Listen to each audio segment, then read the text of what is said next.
Hey guys, this is Ashley with Are You Sure You Want to Do That? And this is Interviewing With. Today we have an amazing guest. He is none other than the co creator of Pathfinder and Starfinder and so many amazing books. Um, James L. Studer? Did I say that right? Sutter. Stutter. Sorry about that. Sutter. Uh, Thank you so much for being a part of this. Names are not my strong suit. You should see me at the table. No worries. Not a problem. My players will give me like weird names and I'll be like, you couldn't have just picked something like Bob, right? Right. Yeah. You're doing this on purpose. You want to watch me just, have a hard time. Um, so, again, thank you so much for being a part of Interviewing Wit. We appreciate you being here. Yeah, well, thanks for having me. I'm always happy to chat. So, the first thing I have to know about is what got you started into TTRPG? Well, for me, really, I had sort of vaguely heard of it, but I didn't know much about it until in fifth grade, my fifth grade teacher realized that a bunch of us were really into fantasy and decided to, on our lunch breaks, teach like half a dozen of us how to play Dungeons and Dragons. And so, yeah, Mr. Tivnan, my fifth grade teacher, spent his off time teaching us how to play, and we must have done that for a couple of months. And then the genius thing is, after we were done with one adventure, he said, all right, I'm not going to run it for you anymore. You need to go invent your own role-playing games and Ooh. then run them for each other. And so for the rest of the school year, we were all, everybody was coming up with their own different systems and stuff. And so I really credit him with not only getting me into the hobby, but also making me realize from the very beginning that it's a game that's not just about consuming, it's about creating. It's about, Mhm. you know, writing the games is as much a part of it as playing the games. Absolutely. And being an author, it probably is just it's made it so much easier too. Right? Yeah. Well, I mean, like it's I think one of the great things about this hobby is that it really does uh really encourages people to create. It teaches Mhm. folks that so many authors. So I ran the Pathfinder novel line for a while, where I would commission authors to write stories set in the Pathfinder world. And one of the things I would constantly find is I would go to conventions and run into authors who had made it big doing their own fantasy series and whatnot, and they would all tell me, oh, I got started because I was writing backstories for my character, or I was writing games for my party, and then it got me thinking about this world. And then, like, I think so often it just the freedom to create narratives is all people need to get started in the path of whether they want to write fiction or comics or whatever. So that's a great thing that this hobby can offer. Absolutely. So how did becoming a part of Pathfinder, how did that take place? Well, so I was already at Paizo because I originally started before Pathfinder. Paizo did Dragon and Dungeon magazines as well as some other magazines like Hmm. Amazing Stories, and they were doing that. And I had just graduated from college and I was looking for a job, and I'd been doing newspaper work, and so I was looking around for any sort of newspaper magazine journalist type job, and I saw that Dungeon and Dragon magazines were based out of the same city as me. And so I said, wow, this sounds great. And so I was looking, but they didn't have any job openings. And so I just cold emailed the CEO of the company and said, hey, I think they had like one job listing for editor in chief of Amazing Stories. And I said, hey, I am absolutely not qualified for that position, but here's what I've done. Here's my portfolio. Do you have anything? And it was just my luck that I guess Lisa Stevens, who is the owner and CEO of Paizo, uh, liked my initiative because she brought me in and interviewed me and said, all right, we don't have anything for you editorially, but let me see what I can do. And so she got me a freelance job with them.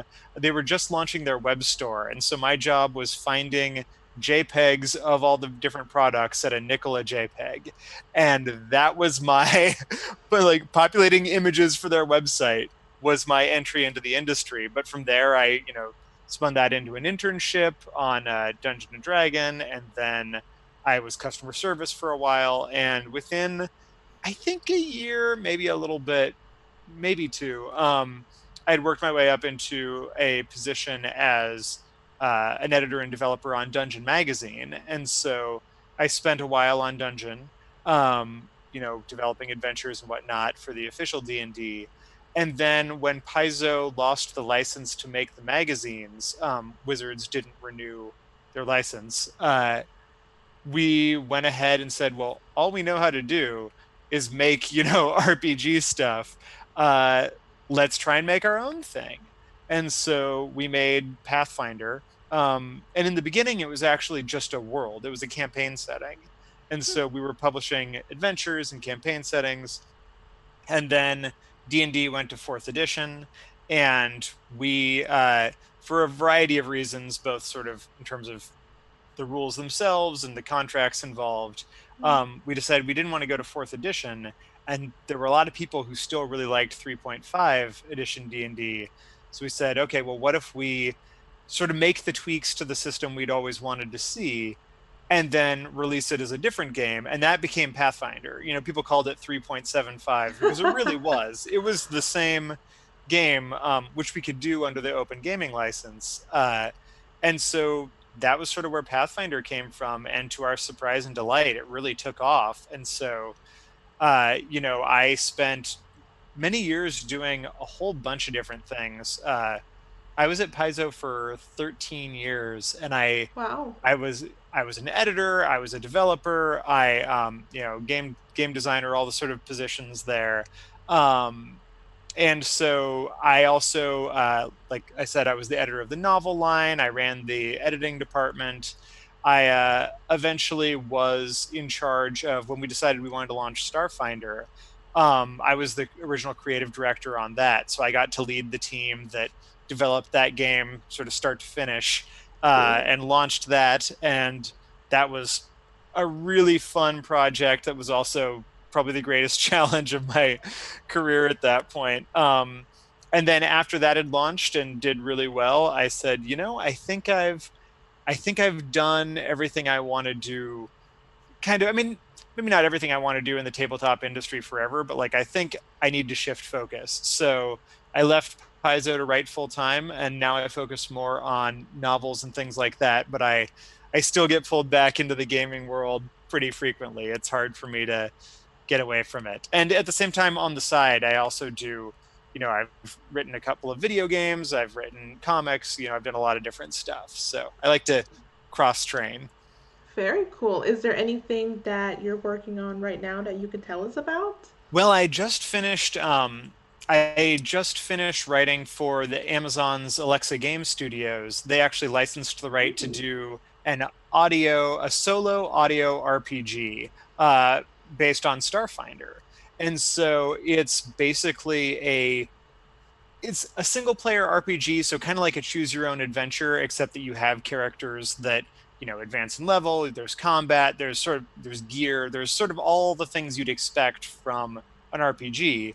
But you can play it solo in audio format. And so it's a really interesting new technology. And it ended up being a huge project. I spent about 9 months writing it.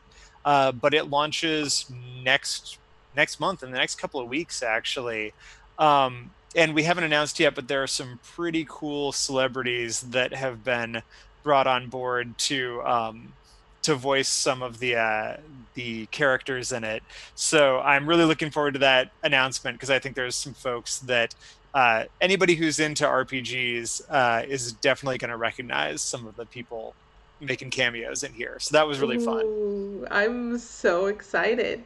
I really want to tell everybody. And so I'm just waiting, like, please let me tell everyone who's doing this. I just need to get it out. Yeah. It's But it so, oh, well, the other thing I should mention is that while the full game comes out next month, the demo, actually, the pilot episode, is available right now for free. So anybody who's got an Alexa, or even like you can download the app on your phone or something for free, you can just say, Alexa, play Starfinder, and it'll launch into this audio game. And you can play the first, couple hours for free. And it's the production values on this really blew me away. Like it sounds incredible. That sounds so cool. And just as you said, Alexa, I was kind of like looking around, like waiting for her to like say, yes, I'll do Right, that. right, yeah. So I have to ask some GM questions, of course. Sure. Um, do you have any advice for new GMs? You know, it's intimidating picking up whether it be a D&D campaign, Starfinder, Vampire, Pathfinder. What advice do you have for our new GMs, DMs, storytellers, to help them get out of their mind a little bit? Okay, let's see. The best advice I've got, first off, don't be afraid of published adventures. You know, for years when I was younger, I thought like, oh, you like published adventures, like everybody should be writing their own. And then I grew up and was like, oh crap, adults don't have time to write adventures. Like, how did I ever find time to do this? And kudos to everybody who does. But I've found that running published adventures is a really nice way to just be able to sit down and within 20 minutes you're running it. As Yeah. long as you're reading, a couple rooms ahead of your players, like that's fine. It'll be okay. Don't stress yourself out too much. Um, I also think it's always worth it to get your players on your side by being I like to be really honest and explicit with my players where especially if I play being in the industry when I'm playing with people, they're often folks who know the game as well or better than I do, right? Like if I'm running for colleagues or like I remember in one game I was running for a couple years. I had a player that was on the Magic Pro Tour. And he was a guy where it's like rules and system design and competitive stuff is his jam. And so I told him really early on, like, hey, listen, you're in the same group with some newbies who hardly know this game. Like, if you build the most perfect character and, optimize for every rule and min max, you're just going to leave everybody in the dust. So work with me, work with them. Like, please don't use all the exploits you can and help them make decisions that are good. Mhm. And I think oftentimes GMs get into this headspace where they're like, oh, how do I have to outsmart the players, or I have to um if the player does something that breaks the game, I have failed as a GM. And my answer is just to stop and take the player aside and go like, hey man, like that's a cool trick you figured out, but it's breaking the game. Can we figure out a way around it? Because like the goal here is to have fun. And so, I've never been a super rules hawk sort of guy. I'm there for the story and the rules are there to facilitate it. So I really think so much of the game can be improved by just not taking it too seriously. Don't worry about what's written in the book. If those rules are helpful, great. If you have a group that's really into the tactics, awesome. But also, if you don't remember how the rule works, don't be afraid to, instead of spending 20 minutes looking up the proper rule, just say roll a d20 and see what happens, right? Like, don't let the game get in the way of the fun. I love that advice, and I couldn't agree enough. I'm a GM that does that's kind of like rule of cool. If it's cool enough, go for it. Yes, yes, exactly. And I have players that's like, but the rules. I'm like, yeah, don't worry about that. Yeah, Just have exactly. You're the fun. game master. You are the one who arbitrates everything. Do you have any pet peeves at the table? Oh God. I mean, I think the biggest pet peeves are, of course, people who can't roll with that particular style of gaming. If somebody needs to be the best all the time, needs to show up all the other players, needs to have, every rule be exactly the way it is in the rule book. Mm, Just somebody who isn't able to keep sight of the fact that this is a group activity. This is a thing we're mhm, all doing together. And if your fun is coming at the expense of somebody else's fun, mhm. you're not winning. Like you're losing. Like it's we only succeed if everybody at the table is having a good time. So working with the GM, working with the players to make sure that everybody gets their moment to shine. And everybody, Yeah. sometimes that means, pushing back. And even if you could solve that problem, you know, instead of if the wizard's always solving the problems, like sit back and let the bard take this one. I just think you need to approach it with a collaborative spirit, and I think that's probably my biggest pet peeve. Although, there are a million things that can happen at a table that Of course. are not great, right? I think we've all experienced that at some point. Yeah. What do you love most about TTRPG? Oh God, I think honestly, the creation aspect, which is a little bit of um, a weird thing because obviously my job is in creating stuff for it, but Hmm. even as a player or as a GM, like I've always really liked the unlocking your imagination, using it as an excuse to build something. I really like to create things. Um, and so I think it's that combined with I love setting.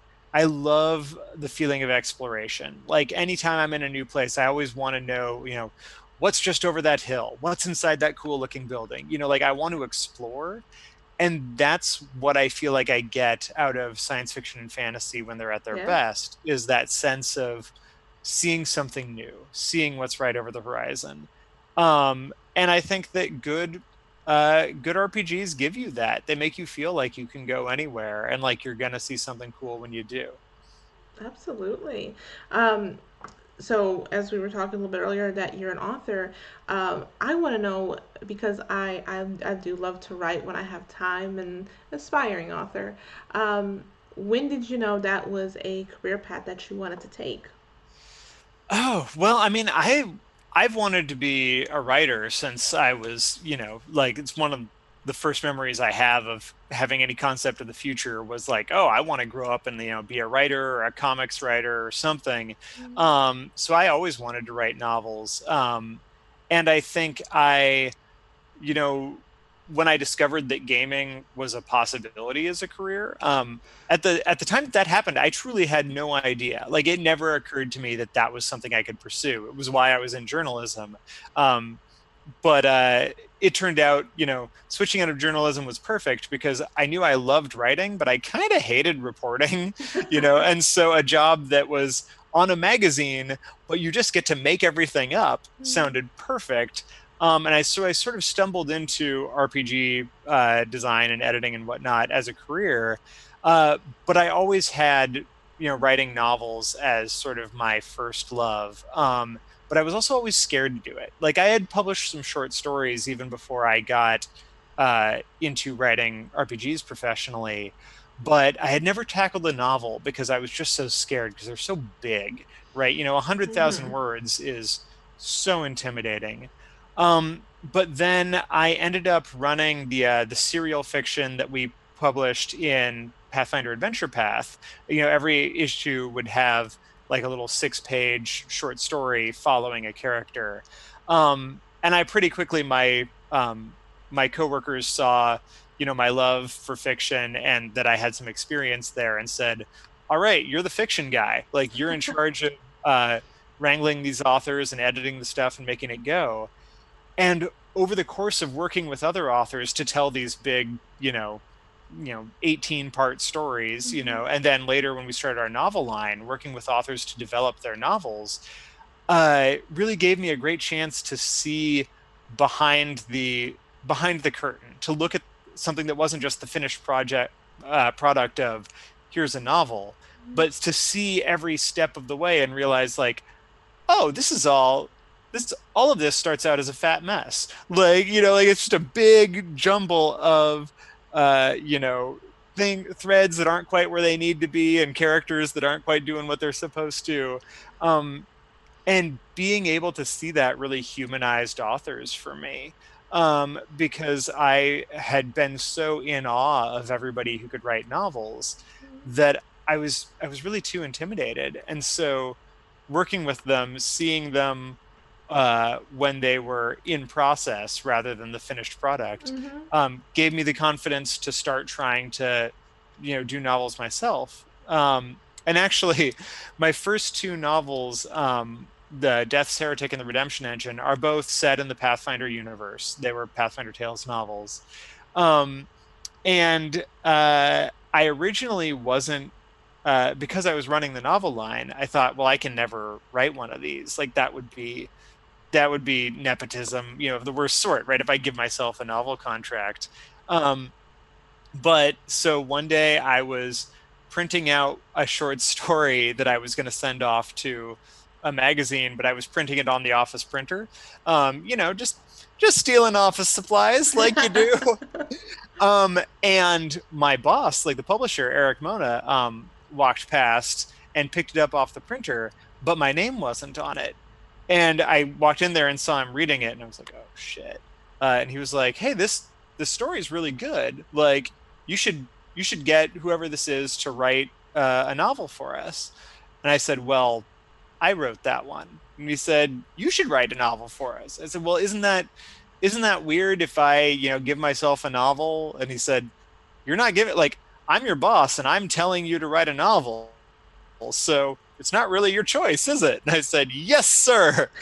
And that's how I got I wrote my first novel for Pathfinder, which is all about an atheist detective who gets assigned through some bad decisions to work for the death goddess, tracking down souls that have gone missing in the afterlife. So it's kind of uh, Dante's Inferno meets Blade Runner. I love Um, it so much. Thank you. Yeah, I'm very happy, and I was glad to get to do the same thing with the Redemption Engine stars the same character, and with both of those, it was a chance for me to just play with all my favorite parts of this setting that we'd been building for years and years.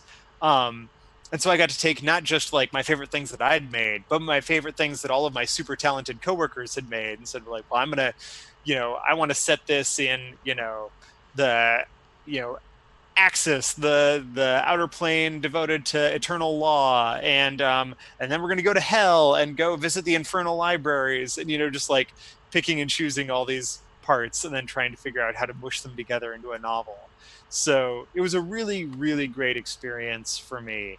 And I feel really fortunate that I've been able to kind of learn in public, right? To be able to write my first novel and have it published is something not many people get to say.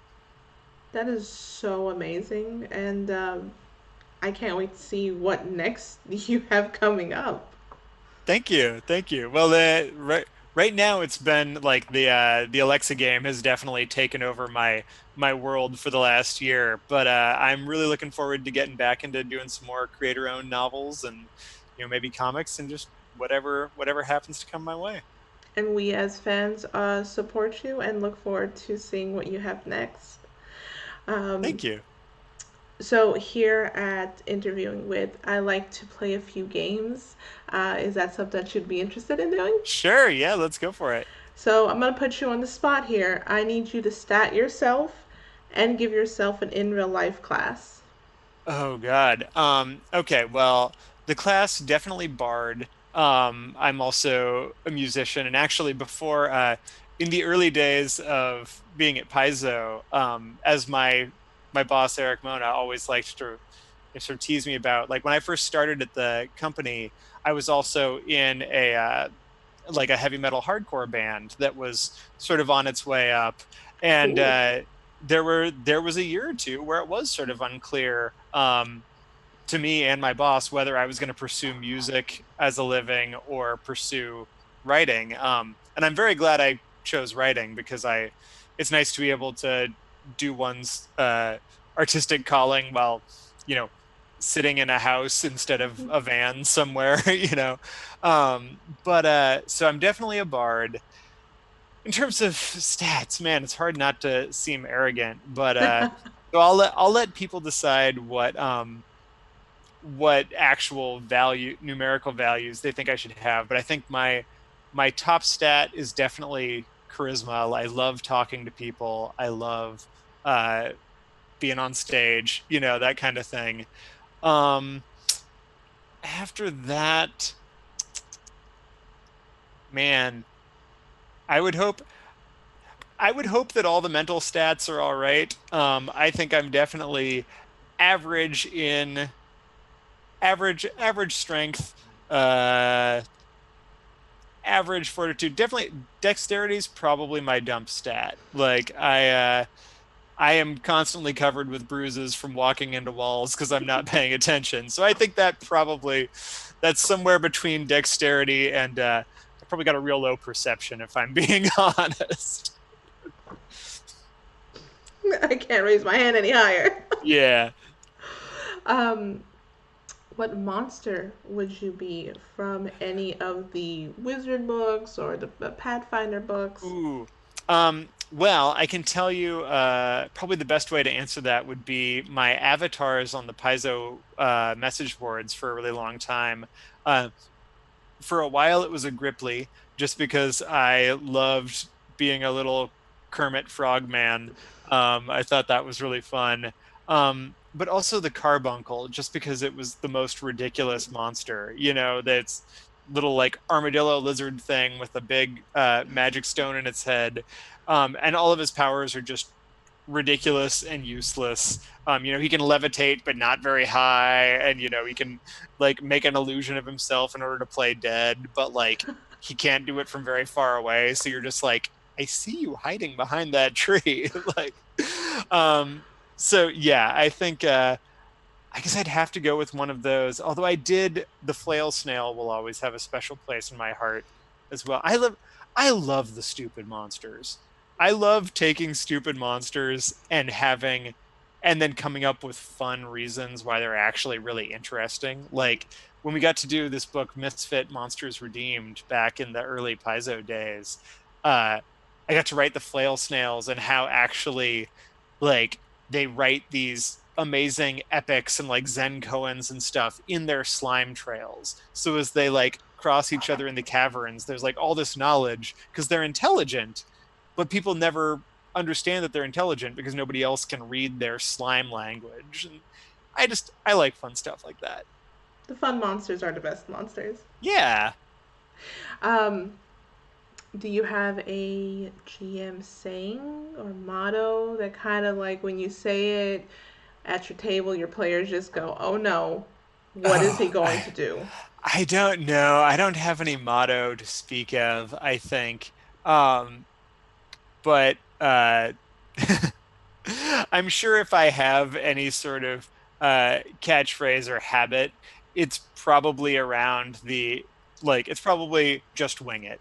It's especially, and it's one of those things, especially at conventions. I remember when Starfinder first came out, I would be running games for people in the very early days, and I would have to warn people in advance, like, look, there are like four different versions of the rules floating around in my brain, and I'm not going to remember which one we went with. In like, it's not uncommon for somebody to say like that's not in the book, and for me to be like, it was at one point. Like it's just too much to hold in my brain. So I I'm always a fan of just wing it or just roll with it.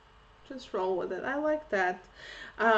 We are getting near to the end of our interview. I have one more question, but before we get to that point, first thing, thank you for again being a part of interviewing Wit for Are You Sure You Want to Do That? We again appreciate you being here and taking out time out of your busy schedule. Hey, thank you. And if anybody else is interested in asking questions or anything, you can always find me on Twitter at James L. Sutter, or you can hit me up on my website. It's just jameslsutter.com. And yeah, I'm always around. Well, that was gonna be the next thing I was gonna say. I was Oh, gonna say yeah. plug yourself. So check him out, guys. If you don't already know who he is, go see of all the amazing things that James has done. Um, James, our last question of the night is, as DMs, authors, um, world builders, we are always coming up with stuff right off the top of our head. I'd like you to send our adventurers off on an adventuring hook. It could be something simple, it could be something intricate, whatever you want it to be. But I'm putting you on the spot and I'm saying, what is your adventuring hook for our adventurers? Oh, geez. Um, okay. Uh, the uh a dragon has filed suit against the local kingdom for illegally annexing his traditional hunting grounds, and you need to go into a dungeon that holds the original map of the area and the treaty that existed at one point between the dragon and the kingdom. Uh, because if you can't find those original boundary lines, he's going to have no choice but to go destroy the kingdom. What would you do, players? James, you have been absolutely wonderful, and I will say thank you one more time. And adventures, again, go check out all of the amazing things that has done, and we'll see you guys next week. Thanks, Bye. everybody.